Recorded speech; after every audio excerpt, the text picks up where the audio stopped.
বন্ধুত্বের মতো সম্পর্কের মধ্যে শিকড় ছড়াচ্ছে বিষবৃক্ষ। বন্ধুর হাতে আক্রান্ত হচ্ছে বন্ধু। ঘটনাস্থল উত্তর 24 পরগনার গোপালনগর থানার দক্ষিণ সুন্দরপুরের বাসিন্দা রবি বিশ্বাস। বছর 22-এর ওই যুবক পেশায় গাড়ি চালক। পরিবারের দাবি, রোজকার মতো রবিবার সকালে বাড়ি থেকে বেরিয়ে যায় রবি। বেলা 12:30 নাগাদ কোনো মতে ফিরলেও বাড়ির সামনে এসে অচৈতন্য হয়ে যায়। সঙ্গে সঙ্গে নিয়ে যাওয়া হয় বনগাঁর জীবন রতনধর মহকুমা হাসপাতালে। অবস্থা আশঙ্কাজনক হওয়ায় রাতে নিয়ে যাওয়া হয় আরজিকর হাসপাতালে। চিকিৎসকদের অনুমান অ্যাসিড খাইয়ে দেওয়া হয়েছে ওই তরুণকে। পরিবারের অভিযোগ, রবিকে অ্যাসিড খাইয়ে খুনের চেষ্টা করেছেন বন্ধু সাগর দাস ও তার সঙ্গী।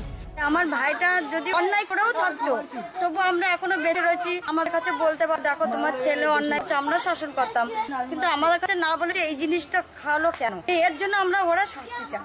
পুলিশ জানতে পেরেছে বছর খানেক আগে রবির সঙ্গে গাড়িতে খালাসির কাজ করতেন সাগর। পুরনো কোনো বিবাদের জেরেই এই ঘটনা বলে অনুমান। পরিবারের অভিযোগের প্রেক্ষিতে সাগরকে গ্রেফতার করেছে গোপালনগর থানার পুলিশ। ধৃতের সঙ্গীর খোঁজে তল্লাশি চলছে। ধৃতকে 5 দিনের পুলিশ হেফাজতে নির্দেশ দিয়েছে আদালত। সমীরণ পালের রিপোর্ট, এবিপি আনন্দ, উত্তর 24 পরগনা।